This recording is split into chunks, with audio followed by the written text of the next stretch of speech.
Salut à tous, ravi de vous revoir sur la chaîne Daily Shoes pour un nouvel épisode de Duel Time. On va se régaler aujourd'hui, alors vous me direz on se régale à chaque fois, mais c'est vrai, on va voir un modèle de chez Omega qui n'est pas encore passé sur la chaîne, pas la collection la plus connue, ni la Speed ni la Seamaster, mais on parle de l'Aquaterra et avec une complication GMT World Time qu'on n'a pas vue non plus, et si vous regardez bien, juste là, nous avons le drapeau belge, et oui, nos amis belges sont de nouveau sur la chaîne, ils sont au bord de la mer, Aquaterra, quoi de plus beau, c'est parti dans un nouvel épisode de Duel Time.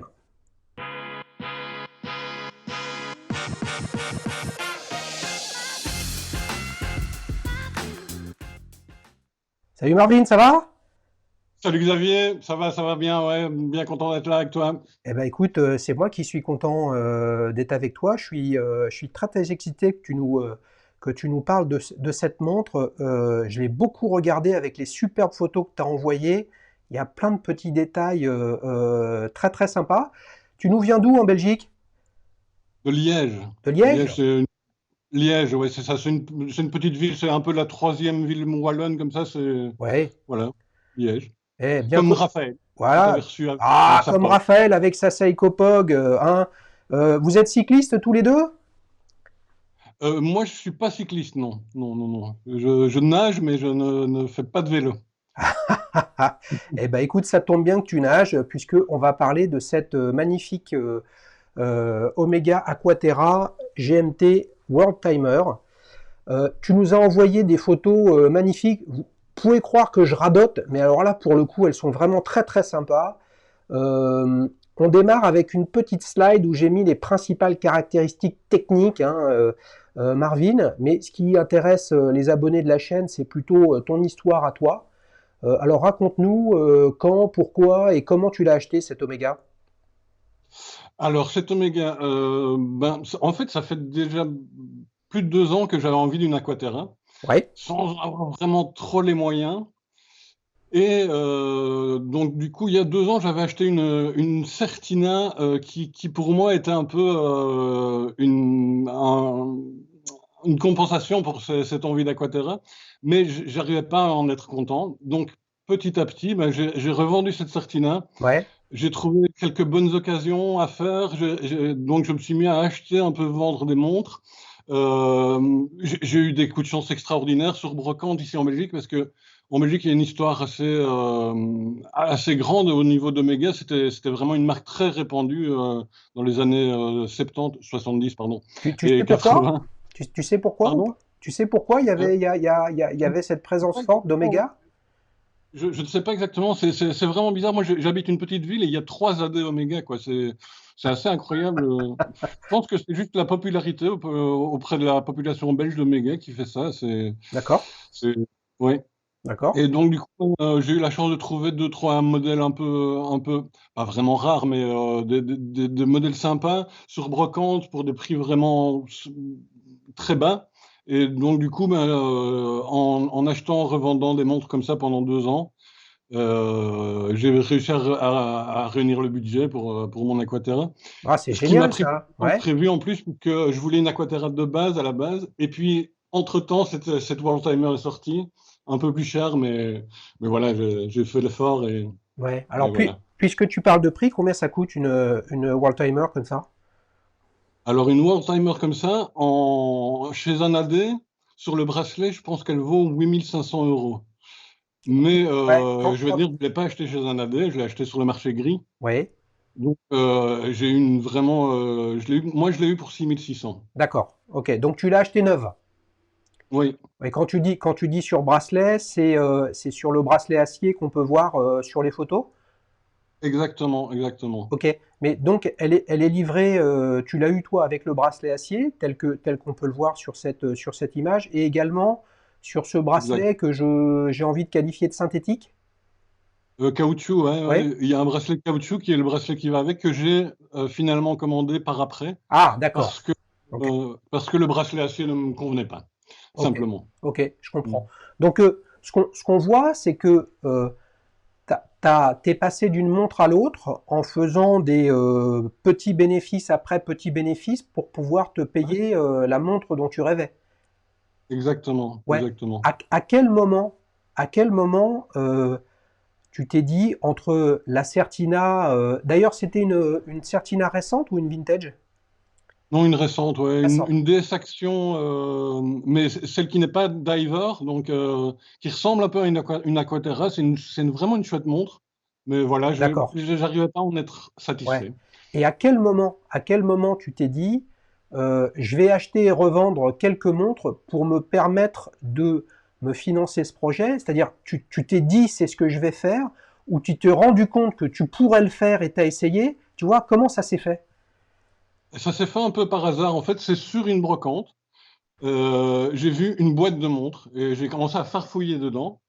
Et dans cette boîte de montres, il y avait différents trucs, hein, pas très intéressants, mais il y avait une Omega Jedi en très mauvais état.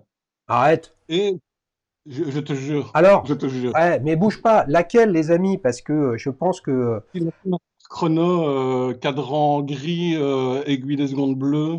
Donc la Jedi, la White Jedi avec l'aiguille des secondes bleues. d'accord. Parce que tu sais il y a... Alors, je vous le mettrai en descriptif, les amis, hein, mais la Jedi dont le surnom a été attribué par Chuck Maddox. Vous regardez aussi sur Internet Chuck Maddox, hein, puisque pour le coup, le quiz de Watch Out, que tu as sûrement vu, était un petit peu erroné. Donc, en fait, il y a pas mal il y a pas mal d'Omega Seamaster qui s'appellent Jedi. Oui, il y a la Mais en fait, Jedi. la seule vraie, ou en tout cas la première qui s'est appelée comme ça, c'est un faux ami, hein, c'est la 145023. D'accord. Mais bon, long story short, tu tombes quand même sur une Oméga sacrément désirable. Et qu'est-ce que tu as fait avec si elle était déglinguée? Eh ben, du coup, comme je suis un peu coutelier amateur, tout ça, j'étais équipé pour un peu la restaurer parce qu'elle était vraiment, vraiment déglinguée. Ouais. Ouais. Donc, je l'ai apporté à mon horloger qui lui a fait une révision. Moi, j'ai repoli moi-même et je l'ai mis en vente. Et là, j'ai fait quand même un bénéfice un peu conséquent. Ah bah ouais. Je regrette un petit peu. Je Ah regrette un ouais, tout mais petit peu là, parce qu'elle était géniale, cette Jenny. Marvin, que les choses soient claires, hein. Le jour où ça t'arrive une nouvelle fois, ce truc-là, tu m'appelles, je prends ma bagnole, je viens à Liège, hein. Ah, d'accord. Ah ouais, c'est D'accord. pas possible ça. C'était il y a combien de temps cette Seamaster? Il y a un peu plus d'un an, oui. Ah Un peu plus d'un ouais, an. ouais, Ouais. ouais. Donc sans indiscrétion, tu l'as acheté combien et tu l'as revendu combien? Eh ben, en négociant, j'ai eu toute la boîte de montres pour 500 euros. Waouh. Donc, j'ai acheté toutes les montres, il y en avait 7. Et du coup, ben voilà, je peux pas dire exactement combien j'ai payé cette Seamaster, mais moins de 500 euros, quoi. Bah ouais. Donc, Et voilà. tu t'es bien caché de dire à ton interlocuteur que c'était la Seamaster à l'intérieur qui t'intéressait. Mais oui, je me suis caché de lui dire, mais à la fois, je ne savais pas exactement. Je me suis dit que si elle était là, je ne connaissais pas ce modèle, en fait, avant de l'acheter. Et je me suis dit que si elle était là, c'est qu'elle ne devait pas vraiment valoir grand-chose. Et puis en rentrant à la maison, en me renseignant, je me suis dit, ah oui, c'est chouette ça. Bon, c'est pas une montre qui a une cote extraordinaire, mais oui. Ouais, mais C'est attends, tu l'as revendu quoi? Allez, entre 1700 et 2000? 1700 exactement, oui. Eh ouais, eh ouais. Les amis, c'est pas truqué, hein, cet échange, mais bon, pour le coup, j'ai enregistré, Marvin, alors vous le verrez avant ou après, je ne sais pas, hein, un épisode avec Lionel et une Seamaster, euh, dont le numéro de référence est très très proche de l'une des Jedi, on va dire, D'accord. qui est absolument magnifique, et effectivement, bah, on est dans ces gammes de prix, hein. Et franchement, vu le bonheur que tu as avec ce genre de montre en termes de diversité, de fonctionnalité, de design, etc., c'est vraiment pas cher par rapport à des entre guillemets blockbusters qui coûtent une tonne Ouais. et qui sont quand même la même montre que ton voisin, quoi. Alors que ta Jedi, là, honnêtement, tu la regrettes parce que tu te dis que tu la reverras pas, tu vois? Ouais, bon, après on la trouve, hein, je veux dire Non, dans ces gammes de prix, non, mais on mais trouve, à ce prix, je ne oui, trouverai plus. oui, on trouve tout, c'est sûr. Mm. Mais ce que je veux dire, c'est que croiser quelqu'un avec une Seamaster chrono des années 70, Jedi ou non, comme tu le décris, ça court pas les rues, hein. Ouais, non, non, c'est sûr, c'est sûr, Hein, c'est sûr. c'est sûr. Elle avait quand même un défaut, je l'ai porté un temps, elle avait quand même un défaut, c'est qu'elle était vraiment épaisse à mon goût, Ouais, c'est je vrai. trouve. Ah oui, c'est Mm. vrai. Avec la forme du boîtier, effectivement, qui Oui, peut rappeler ce que l'on peut voir dans les costumes de Star Wars. ouais. Dis-moi, Marvin, quel est l'adjectif que tu as envie d'utiliser pour décrire cette Aquaterra? Ouais, j'y ai pensé un peu, et du coup, bah, comme je suis un fidèle de la chaîne, je vais utiliser un petit gimmick de la chaîne, et je vais combiner deux adjectifs. Pour Ouais. moi, elle est cosmopolyvalente. Cosmopolyvalente. Mais Ouais. comment je vais faire entrer cet adjectif dans la vignette de l'épisode? Attends. Et C'est bon, trop long, tu trouves? non, non, mais dans Duel Time, il y a pas de souci, je m'arrangerai. Cosmopolyvalente. Bah, Voilà. effectivement, on a envie de dire qu'elle est cosmopolite avec toutes ces villes qu'on peut voir sur le cadran. Mais qu'est-ce qui te plaît dans une montre World Time? C'est les villes, c'est la map monde, c'est les deux, c'est quoi? Dans ce cas précis, c'est vraiment la map monde, quoi. Le cadran est juste pour moi superbe. C'est une technique qui est vraiment inédite dans le monde de l'horlogerie, hein. C'est de la gravure laser sur du titane, qui est ensuite anodisé de différentes couleurs, comme ça. Vraiment un procédé de haute précision. Je veux dire, le planisphère en relief, c'est juste magnifique. Après, je dois avouer, comme la plupart des plongeurs ne plongent pas avec leur plongeuse, je ne voyage pas à travers le monde régulièrement. Donc, oui, j'utilise pas forcément la fonction World Timer comme il se doit. Ouais, Je l'avoue, mais ouais, voilà. ouais. Le, le- Quel est le petit détail que tu préfères sur cette montre? Bah, oui, j'ai envie de dire le cadran, forcément. Le Ouais, cadran, il a pas d'évidence, quoi, mais le cadran est juste extraordinaire. Il est discret d'une certaine manière parce que c'est pas brillant, c'est pas flashy, on ne le remarque pas de loin, mais quand on se penche un peu sur les détails, je veux dire, on est complètement sous le charme. Enfin, moi, personnellement, à chaque fois que je la regarde un peu ou qu'il y a un brin de soleil qui l'illumine, j'ai le sourire, quoi. C'est vraiment sympa. ouais, c'est vrai. Et là, il y a vraiment beaucoup de choses à dire sur ce modèle. J'ai un petit peu regardé certaines des spécificités. Il y a un truc que je trouve sympa, c'est que généralement les montres World Timer comme ça, World Time, chaque fuseau horaire est représenté par la principale ville du fuseau Oui, horaire, enfin principale ville entre guillemets. Et s'agissant du fuseau horaire UTC plus 1 hein, ou GMT plus 1, c'est-à-dire la France et la Belgique, et ben, généralement c'est soit Paris, soit Genève. S'agissant bien oui, évidemment de l'horlogerie suisse. Pour des absolument. japonaises ou des allemands, je ne sais pas. Et là, en Oui, l'occurrence, regardez effectivement. les amis sur cette photo, on voit que la ville, c'est Bienne, qui est la ville d'origine d'Omega, Exact. qui Oui. a remplacé Genève et Paris. Et puis l'autre truc qui est pas mal aussi, c'est on voit la ville de Londres qui est en rouge. Mm. Hein. Ça, c'est des petites choses qui sont sympas aussi. Ouais, c'est pas mal. C'est pas mal. Ouais, les petits détails. Ouais. Ouais. Et puis la Et puis, forme du comme je disais, boîtier, hein, très polyvalente, quoi. Très polyvalente parce elle est étanche, elle est robuste, elle est sport, elle est habillée en même temps. Je veux dire, pour moi, c'était la montre un peu universelle, quoi. ouais. Alors Voilà. justement, bien que tu ne voyages pas spécialement, Mm. comment ça fonctionne le réglage d'une montre comme ça? On a vu récemment, et je lui dis un grand merci, Cédric hein, avec sa Rolex Skydweller, qui Mm. justement, alors n'est pas pour le coup une World Time, mais qui est une GMT, qui Ouais, permet, avec les technos de Rolex, d'avoir trois fuseaux horaires. Là, on a tous les fuseaux horaires en une seule fois. exact. Donc toi, tu règles le home time sur le cadran du milieu, c'est ça? Je règle le home time sur le cadran du milieu, donc sur le disque 24 heures, tu veux dire? Oui, oui, oui.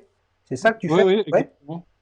Exactement, donc on règle comme ça. Dans mon cas, elle est en home time, mais je pourrais régler ce disque pour l'heure de destination, par exemple, ou D'accord. tu- tu- Tu vois, histoire d'avoir deux fuseaux horaires ou pas. Dans mon cas, elle est réglée sur le home time, aussi bien via les aiguilles que via le Bon, cadran 24 heures. d'accord, d'accord, Mais, d'accord, et, ok. voilà. Et au niveau du réglage, bah, c'est très sympa parce qu'il y a ce mécanisme Omega de réglage indépendant de l'aiguille des heures. Donc on perd pas son réglage minute-seconde, on règle les heures facilement. Ouais. Et tout ça avec la couronne ou t'as un petit, Ouais. comment? Tout ça avec la couronne. Tout ça avec la couronne. Ok. Ouais, ouais, c'est tout simple. Il y a trois positions de la couronne. Ouais, Et, euh, et donc, quand tu avances le temps général, donc avec heure, minute, seconde, tu fais aussi bouger le disque 24 heures. Donc là, tu règles ton disque 24 heures et après, tu d'accord. règles ton heure via l'heure l'aiguille des heures indépendante, Ouais, je veux dire. ouais. Alors, cette montre, tu la portes plus avec le bracelet caoutchouc, le bracelet métal, puisque tu nous as envoyé les deux. Plus avec le bracelet caoutchouc. Ouais. Ouais. Ouais, parce que pour moi, c'est un défaut de cette montre, justement, ce bracelet métal. Ah oui, pourquoi? Pourquoi? Ben déjà, il n'y a pas de micro-ajustement. Et moi, j'ai tendance à avoir un poignet pas forcément fin, mais je veux dire entre le soir et le matin, ben, il y a une différence d'au moins un demi-centimètre dans Oui, mon tour de poignet. oui, J'aime bien avoir une montre un peu ajustée. oui. J'aime pas qu'elle brinque-balle, qu'elle balance. Donc voilà, avec ce bracelet acier, il n'y avait pas moyen de trouver le bon réglage. Plus le fait que les maillons centraux sont polis, donc très très clinquants comme ça. Ouais, Et voilà, j'aime pas trop, c'est un peu trop brillant pour moi. Donc je la porte beaucoup plus sur le bracelet caoutchouc. Ouais. ouais, ouais. Alors pour le coup, tu m'as envoyé tellement de photos que je suis en train de chercher la photo en question, mais je pense que je ne l'ai pas mise. Les amis, excusez-moi, et surtout excuse-moi, Marvin, mais il y a une photo où je t'ai dit, mais attends, je comprends pas, j'ai l'impression qu'il y a le numéro de série du bracelet qui est à l'extérieur de la montre. Ouais, Et en fait, en c'est effet, comme ouais. t'aimes pas comme t'aimes pas ce polymiroir sur le maillon du centre, tu le portes le bracelet à l'envers. Exactement, ouais, j'ai retourné le bracelet. Ouais. Ouais. Ben là, on le voit d'ailleurs, les amis, sur cette photo, sauf que le numéro est en fait est sur l'autre partie du bracelet. Mais on Mm, voit bien, là, sur cette photo, regardez que le maillon du centre est brossé, alors que mm. sur une autre photo, comme ici, il est polymiroir. Ouais. Eh ben, Ouais. attends, puisque tu as poli ta Seamaster chronographe vintage, Oui. tu vas peut-être la polir celle-là. Ben oui, j'ai ce projet ouais, de brosser les maillons centraux de mon bracelet pour pouvoir le porter à Ouais, l'endroit ouais, et enlever ce polymiroir. Il ouais, ouais, bah oui, et oui, et oui, faut que je m'y mette un peu et ces oui, jours, mais, et oui. Et ça, mais j'ai tellement ça te à la perturbe pas? Ça te perturbe pas de pardon? faire ça sur une montre neuve? Non, pourquoi? Cette montre, je l'ai achetée pour moi, pour la porter, elle va rester avec moi. Moi, j'ai envie qu'elle soit comme je l'aime et pas, je veux dire, c'est pas un investissement pour moi, c'est une montre pour moi, pour l'émotion qu'elle me procure, pour le sourire qu'elle me donne. Donc, non, ça me dérange pas du tout. Non, non, moi, Oui, j'ai envie qu'elle soit comme je l'aime, quoi. oui. Non, mais attends, moi, ça me gêne pas. Mais je pose la question pour les abonnés qui regardent la chaîne, tu vois. Ouais. Parce que y en a qui ont leurs raisons et qui peuvent se dire, bah non, si tu commences à trafiquer ta montre, tu altères en fait l'authenticité et la valeur de celle-ci, tu vois. Complètement, complètement. Mais c'est tout à fait vrai. Mais pour moi, c'est vraiment secondaire comme considération, ça. D'accord. Parce que cette montre, je l'ai achetée pour la garder, pour qu'elle reste avec moi. Donc, voilà, je préfère qu'elle soit comme moi je l'aime. Ouais, c'est cool. Est-ce qu'on peut parler un petit peu du mouvement, hein, donc qu'a le calibre coaxial de chez Omega? C'est quelque chose qui Ouais. était important, ça, d'avoir le coaxial dessus? Bah, je trouve que c'est un plus, c'est certain. Ouais, j'aime bien, j'aime la technologie, j'ai des goûts assez modernes.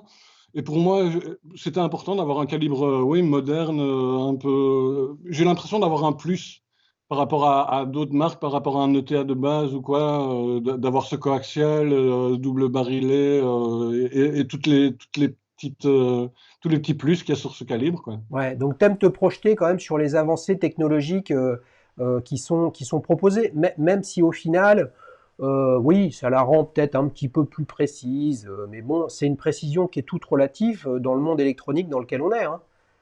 Ouais, complètement, c'est relatif, hein. Si on compare l'électronique, évidemment, c'est ridicule comme précision, mais dans le monde de l'horlogerie mécanique, je trouve que c'est vraiment sympa, quoi. Les 15 000 Gauss, tout ce genre de trucs, c'est quand même, pour une montre mécanique, vraiment, vraiment très sympa, je Ouais, trouve. ouais, ouais, ouais. Là, tu parles du côté amagnétique, hein, enfin Voilà, oui. anti-magnétique, effectivement, 15 000 Gauss, c'est quelque chose qui est colossal. Figure-toi que j'avais pas en tête, donc j'ai regardé ça. Le premier calibre coaxial d'Omega était sorti en 1999, tu te rends compte, donc ça fait plus de 20 ans. Et je pense que même si c'est une technologie qui n'est pas visible, elle a quand même marqué en tout cas l'histoire d'Omega dans sa volonté, bien qu'on va dire que c'est quand même un industriel de l'horlogerie, hein. On ne peut pas Ouais, comparer complètement, hein. Omega avec, avec Philippe Dufour, avec Gorbel Forcé, avec des gens comme ça, etc., vu les volumes de monde qu'ils font. Mais ça montre quand même et ça c'est le propre des business de l'horlogerie, hein. Ils réfléchissent sur le très très long terme parce que lancer un nouveau calibre, à cette époque-là, euh, il fallait quand même le faire là où beaucoup d'autres ont embrayé, hein, ou enchaîné, je ne sais pas quel est le terme, pour sortir leur calibre manufacture, mais c'est quand même plus lié ces dernières années au fait que Swatch Group avait annoncé dès 2009 leur intention de ne plus livrer de calibre comme ça à toute l'industrie horlogère et de privilégier les marques du groupe, qui fait que tout le monde a dû se lancer dans des calibres manufacture. Là, on est en 99, c'est quand même 10 ans avant, quoi. Ouais, Ouais, absolument. Bon, bah oui, c'est sûr, hein, comme tu dis, Omega, c'est un grand groupe industriel, et voilà. Mais moi, je pense que dans les groupes industriels, et particulièrement ce modèle-là, c'est vraiment quelque chose d'unique, quoi. Je veux dire, ils ont une approche de l'horlogerie que moi j'aime beaucoup. Et après, je suis pas sectaire du tout, hein, je suis pas que Omega. C'est juste que la vie a fait que beaucoup d'Omega ont croisé mon chemin. bah oui, Et que là, j'ai acheté une Omega parce qu'elle me convenait. bah oui, Je veux dire, j'adore d'autres ouais, marques. ouais. Et puis quand même, dans ton histoire, à jamais, en fait, tu te disais, je suis intéressé par une Aquaterra, et le hasard de la vie d'aller piocher et chiner dans les moindres recoins, t'es tombé dans une boîte magique, la fameuse boîte de Hmm. Pandore, et à l'intérieur, il y Ouais. avait une vieille Omega qui a de la valeur vintage que tu as restaurée, et c'est marrant. Hmm. Tu as pu te financer l'Omega dont tu rêvais en trouvant dans une boîte une vieille Omega. C'est quand même sympa comme truc. Absolument. Et ça m'est arrivé deux fois d'ailleurs. J'ai eu aussi une vieille constellation Paipen Hmm. que j'ai payé déjà un prix plus conséquent, donc j'ai pas fait un énorme bénéfice dessus, mais qui était vraiment sympa aussi. Ouais, ouais, Et, ouais. Ouais, ouais, bien donc ça sûr. arrivait deux fois sur Brocante de tomber sur une chouette Omega vintage comme ça. Oui, oui, oui. L'Omega Paipan, les amis, je l'ai déjà présenté dans des duel time, mais pas avec un invité. C'est cette fameuse montre avec un cadran facetté. Je crois qu'il y a 12 faces à l'intérieur d'une montre ronde et qui est l'un des modèles dessinés par Gérald Genta lorsqu'il travaillait pour Omega. Exactement, ouais. Écoute, Euh, t'as vraiment l'air d'être complètement accroché à la marque Omega. C'est ça qui est passionnant parce que justement, maintenant, Marvin, on va passer à la deuxième partie de Duel Time et je vais te ouais. présenter quatre autres modèles de montres, des World Timer, et puis je vais te demander de nous dire quelles émotions elles te procurent et puis combien tu leur mets de 0 à 10. Ok? D'accord. Hein, et vous les abonnez avec le lien qui est en description ou alors directement dans l'onglet communauté de la chaîne, vous votez pour l'une des 5 World Timers présentées et qui inclut la Aquaterra de Marvin. Mais toi, Marvin, tu n'as pas le droit de voter. Pour ta montre, tu es obligé de voter pour l'une des 4. T'es Ouais, bien prêt? sûr. T'es prêt? Ouais, je suis prêt. Ouais. Allez, c'est parti pour la première, une Frédéric Constant World Timer Manufacture. D'accord. Alors la Frédéric Constant, c'est une des montres dont je me doutais. En fait, quand on cherche une Worldtimer sur Internet, on tombe sur celle-là presque toujours. Ouais, c'est une montre sympa, pas trop chère, et Frédéric Constant, c'est une marque respectable. Après, je la trouve un tout petit peu plate, un tout petit peu. Il manque un petit charme quand même. Mais c'est une montre que j'aime bien, oui, oui, Quand tu dis, c'est ouais, chouette. quand tu dis plate, Marvin, tu parles là de peut-être du manque de profondeur du planisphère euh, Exact. par rapport à la tienne. Exact, Mm. ouais, ouais. Mm. Et aussi, ouais, je sais pas, c'est vraiment une montre très sympa, mais que personnellement, je j'ai pas envisagé une seconde parce que voilà, je sais pas, je la trouvais un peu, ouais, je sais pas, un peu fade à mon goût.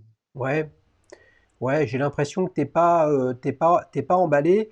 Elle est, je trouve, moi, en fait, beaucoup plus classique sur un Oui, certain nombre d'aspects que la tienne, notamment avec les aiguilles, avec tout à fait. le guillochage qui est absolument magnifique hein, de la date à 6 Non, c'est vrai. heures.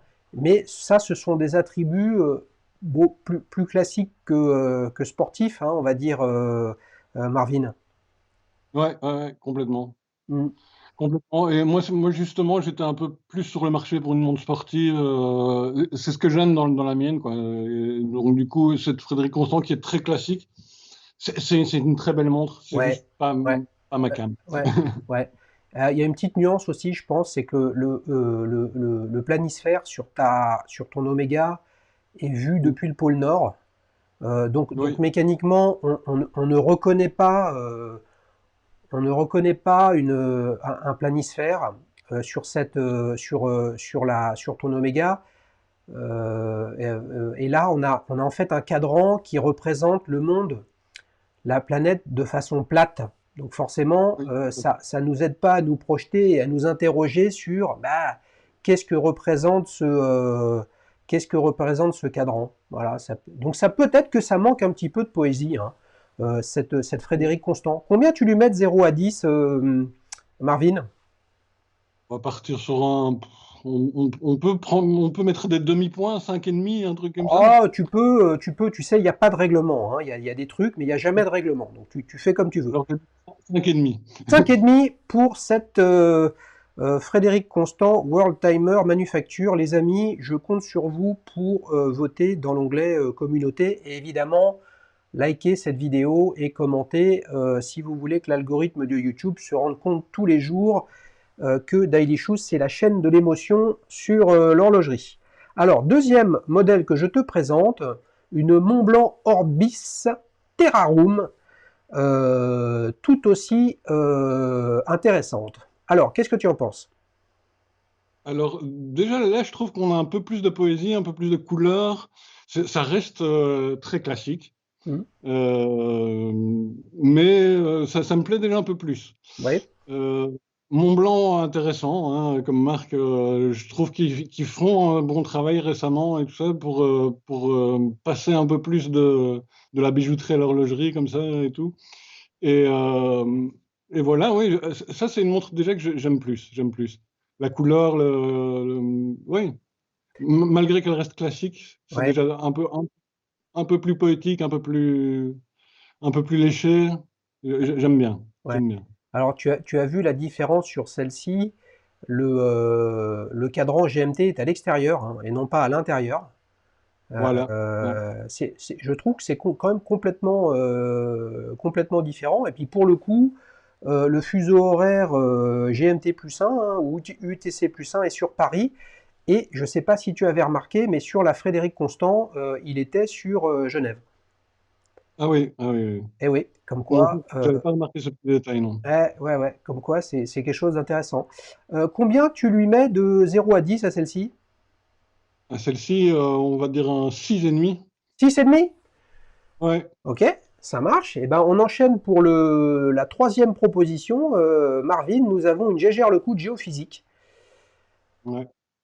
Celle-là, je m'en doutais aussi un peu. Ben oui, oui, évidemment, Gégère.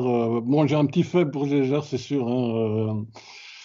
Après, la montre reste un World Timer très classique, mais il y a tout de suite. Je ne sais pas si je suis influencé par le fait que ce soit une Jaeger ou, ou par vraiment la montre en elle-même, mais là, j'aime beaucoup plus. Ouais.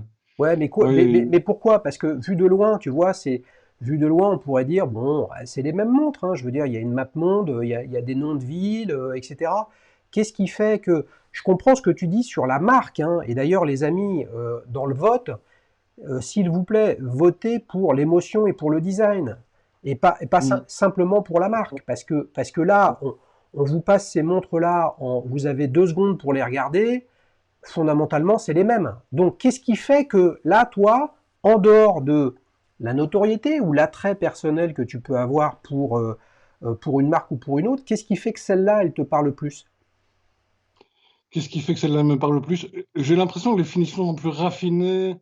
Mais je te dis encore une fois, en fait, peut-être pas. Peut-être que tu as raison et c'est juste l'influence de la marque qui me fait apprécier un peu plus cette montre parce que, objectivement, elle n'a pas forcément grand-chose de plus qu'une Frédéric Constant au niveau du design ou quoi que ce soit. C'est juste, je sais pas, la finesse dans le nom des villes, tout ça, ça me paraît un peu plus fin, mais finalement, pas beaucoup plus. Pas beaucoup plus, c'est vrai. C'est Ouais. vrai, c'est juste. Pour moi, le charme Gégère, il y a une certaine classe, mais qu'est-ce qui explique ça? Mm. Dans les détails stylistiques, j'ai du mal à mettre le doigt dessus. Ouais. Je dois, Ouais. donc, Bah, finalement, c'est pas forcément ouais. non plus une montre qui me plaît énormément. Ouais, c'est pas simple. Bon, il y a Mm. quelques petites nuances avec toutes les dates, toutes les villes, pardon, sur la côté couronne, hein, Ouais, qui sont en rouge et qui donnent forcément une dimension jour-nuit peut-être à vérifier.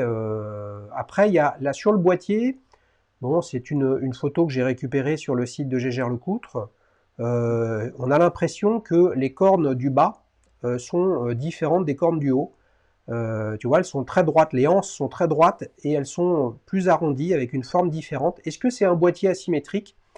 Je ne sais pas. On a le sentiment que la pompe pour tenir le bracelet à 12 heures est un peu circulaire, justement parce que les anses sont plus courtes, ce qui n'est mm. pas le cas à 6 heures. Voilà. Combien tu lui mets de 0 à 10, Marvin? On va mettre un 7 pour ne pas exagérer, je pense. Oui. Ah, ça augmente, hein, ça augmente, mais ça augmente de demi-point, hein. Donc, Ouais, ouais. ok, Oui, mais j'ai envie de rester honnête et jusque-là, c'est pas des montres vraiment qui m'emballent. Donc voilà, c'est des très belles montres, il y a aucun problème avec ça, mais elles m'emballent pas, donc j'ai pas envie de mettre trop de points non plus. ouais, ouais. Les amis, vous vous souvenez, le sujet c'est de voter pour votre montre préférée, pas simplement votre marque préférée. On enchaîne sur la quatrième et dernière montre. Je ne serais surpris que tu sois surpris. Là, nous avons une Patek Philippe Complication en platine, hein. Là, on n'est pas du tout dans la même gamme de prix, mais avec la fonction World Time. Alors, qu'est-ce que tu en Oui. penses de celle-ci? Qu'est-ce que j'en pense de celle-ci? Voilà, il y a Laura, encore une fois, comme on disait pour Jaeger, mais encore pire, Patek, évidemment. Euh, et à la fois, ben, voilà, c'est une montre que même en ayant les moyens, je n'achèterais pas. Parce D'accord? que, encore une fois, on est sur le World Timer très très classique, très très. Alors, je discute pas, hein, les finitions sont impeccables, le cadran est joli, vraiment, mais pour moi, voilà, j'aurais du mal à justifier le prix de cette montre juste par les matériaux et les finitions et le nom, qui finalement, oui, pour une montre qui finalement ne me procure pas vraiment une émotion fantastique, quoi. Ouais. Ouais, mais bon, là, on est sur pas complètement le haut de gamme de chez Patek, mais presque, hein, la gamme Complication en platine. Donc, on est à des prix, j'ai pas les prix en tête, pardonnez-moi les amis, mais on est à 5-6 fois, allez, on doit être entre 50 et 60 000 euros, je pense. Euh, J'aurais même dit mais ce que 1000, je veux dire, c'est que c'est déraisonnable. De toute façon, même une Aquaterra GMT World Time comme la tienne, c'est complètement déraisonnable à plusieurs milliers d'euros. Tu vois, donc je veux dire, Je suis d'accord. cette notion de raison, si tu le veux bien, il faut pas qu'on s'en préoccupe, quoi. Non, non, non, non. Moi, ce C'est ce qui que je me, dis. ouais, moi là où j'accroche pas sur ce modèle, en particulier, hein, le 5131, Mm. c'est la typo des villes. Ouais. Et là, pour le coup, alors certes, il n'y a pas besoin de pouvoir lire très rapidement les choses. Tu vois, on n'est pas dans l'intérêt d'un chrono qui mesure le dixième de seconde ou le cinquième de seconde ou la seconde, tu vois, où l'instantanéité est importante. Savoir en une demi-seconde quelle heure il est à Karachi, quand on est à La Paz, c'est pas essentiel. Donc bon, c'est pas très grave. Mais cette typo, elle est complètement illisible, je trouve. Mm. Et en plus, c'est une typo avec sérif, hein, donc avec empattement, qui Mm. fait que c'est quand même pas super lisible, quoi. Euh, Ah ouais, c'est vrai. hein. Mais Ouais, c'est bon, vrai. par contre, ça pour le coup, les amis, on peut pas le savoir en regardant des images comme ça. Mais sur le site de Patek, il y a beaucoup de choses expliquées sur ce modèle, et notamment le travail d'artisan avec un cadran qui est fait à la main. Mm. Et là, évidemment, c'est l'éternel débat, le cadran fait à la main versus la gravure sur titane anonisé, qui est un bijou de technologie industrielle. Et là, on a un Mm. bijou de technologie humaine, hein. Donc là, pour le coup, Ah oui. chacun voit midi à sa porte, hein. Combien tu Et lui mets de évidemment, c'est 0 à 10? compris. Ouais. Hmm. Combien je lui mets? On va essayer de. Bah, pour moi, un 6,5, ouais, finalement, c'est la légère qui me plaît le plus. Donc Ouais, ouais. tu mets 6,5 à celle-là. Donc ça veut dire quoi? Ouais. Ça veut dire que celle-ci, qui est là, Frédéric Constant, tu lui as mis un 5,5. Tu lui Oui, reproches un peu de platitude et de côté trop classique. exact. Là, Montblanc, tu lui as mis un 6,5. Mhm. Là, Patek Philippe, tu J'aime lui as bien. mis un Mhm. 7. Et le winner, ça veut dire que le winner, Ce serait. c'est la Gégère Lecoutre. Ben, j'hésite avec la Mont Blanc parce que franchement, sur les quatre que tu m'as présentés, honnêtement, celle qui me procure le plus de plaisir à regarder, c'est la Mont Blanc. C'est la Mont Blanc. Eh ben, tu sais Oui, quoi? Voilà, je vais afficher, les amis, la coupe. C'est pas la coupe aux grandes oreilles de la Ligue des Champions, hein, ni la H-Cup en rugby, ni la victoire d'une classique ardennaise à vélo. Mais c'est une coupe qui montre le choix je me suis trompé, en plus, c'est pas la Gégère Lecoutre, c'est la Frédéric Constant. La voici. Voilà. Non, attends, la Mont Blanc. oui, Mont c'est Blanc. la Mont Blanc. Voilà, La Mont Blanc. la Mont Blanc. Et voilà. Et, en plus, ça me fait plaisir. Je trouve que Mont Blanc a vraiment fait des efforts ces dernières années. Et je sais pas, je commence à leur trouver un charme que je ne le retrouvais pas du tout il y a quelques années, justement, où pour moi c'était vraiment une marque un peu bijoutière, pas terrible. Et finalement, je trouve que leur montre récemment, elles ont vraiment une Ouais, patte, qui leur a vraiment, ouais, ils ont trouvé leur design, leur langage stylistique qui fait que elles sont sympas, elles sont vraiment ouais. sympas les Mont Blanc. Vous vous souvenez, les amis, il y a un épisode avorté de Petite montre entre amis sur une Mont Blanc 1858. Je me Mhm. suis régalé, d'ailleurs on s'est éclaté, je suis vraiment désolé pendant l'enregistrement, sauf que mon matos m'a lâché et toutes les séquences au-delà de la présentation de la montre par l'invité bah, ont été perdues. Mais cet épisode, Marvin, ça a été l'occasion pour moi de me documenter donc j'achète beaucoup de livres. J'essaye Mhm. d'éviter l'information un peu factice, trop facile, qui est sur le site des marques ou sur Wikipédia, etc. Il y a un bouquin, je vous recommande, les amis, c'est trop tard pour Noël, Mont Blanc, l'écriture du temps. Mhm. C'est vraiment extrêmement bien documenté. Et si vous vous dites que l'écriture, c'est une façon de se souvenir et donc de mesurer le temps, vous comprenez toute la démarche de Montblanc. Évidemment que c'est du business, évidemment qu'il y a du marketing, mais c'est un bouquin qui raconte tout ça, qui fait pas loin de 400 pages, Les trois quarts concernent la manufacture Minerva que Montblanc a racheté en 2007. C'est absolument fabuleux. Il y a plein de choses à apprendre justement sur la conquête du temps. Et je pense que en un peu plus de 20 ans maintenant, Montblanc a gagné ses titres de noblesse dans le secteur de l'horlogerie. Au même titre Absolument. d'ailleurs, Marvin, au même titre que Frédéric Constant. Oui, quelque part, oui. Oui. Ah oui, Ou eh dans oui. une autre, dans une autre mesure, Bulgarie. Ouais, mais bien sûr, bah, comme quoi, je pense que ça te parlera, Marvin, il faut essayer d'éviter les anachronismes. Mm. Voilà, pour beaucoup de gens, Cartier est un joaillier qui fait des montres. Moi, je pense que c'est à minima l'inverse.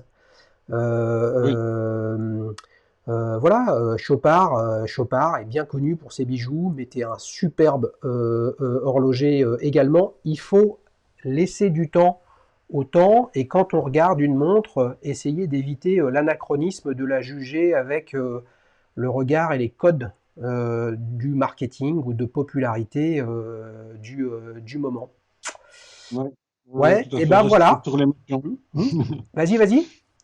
Rester sur l'émotion, c'est chouette, quoi. C'est pour ça que, voilà, ouais, moi, j'essaye de regarder les montres comme ça, au-delà de la marque, et juste pour le plaisir qu'elle me procure à la regarder. Oui, Bien sûr. oui, oui. Je suis tout à fait d'accord avec toi. Eh ben écoute, Marvin, on s'est vraiment régalé dans cet épisode de Duel Time. Hein, je suis encore un grand kiff avec nos amis belges. C'est vraiment très sympa. Qu'est-ce que je veux dire tu as parlé de polissage. Est-ce que tu as mentionné que tu fais un peu de coutellerie à titre personnel? Je crois que je l'ai mentionné Ouais, vite fait comme ça, mais ouais, oui, oui, donc ouais, je suis un peu coutelier amateur comme ça. voilà. À mes heures. Enfin, cette année beaucoup plus, hein, vu que comme je suis hôtelier, à la base j'ai eu beaucoup de temps libre, Ouais. Écoute, évidemment. il faut espérer que la situation sanitaire s'arrange, ou alors simplement, Marvin, ce sera pour toi l'opportunité. Voilà, ta montre t'aura indiqué que c'est le moment de changer. Voilà une Exact. belle allégorie du temps qui passe, les amis, où le temps, soit on le regarde passer, ou alors, grâce au temps, on saisit les opportunités qui sont devant nous. Marvin, à bientôt. À bientôt, Xavier. Merci beaucoup. Les amis, si vous voulez participer, vous faites comme Marvin, www.dailyshoes.fr, vous m'expliquez de quoi il en retourne, où vous habitez, de quel monde vous voulez parler, et puis on trouve une solution pour parler d'émotion avec votre montre, d'accord, avec votre émotion, avec les raisons pour lesquelles vous l'avez acheté, et puis pas le baratin qu'il peut y avoir à droite à gauche, complètement factice. Là, c'est du concret et c'est la vérité du terrain. Allez, ciao ciao. Merci, Xavier.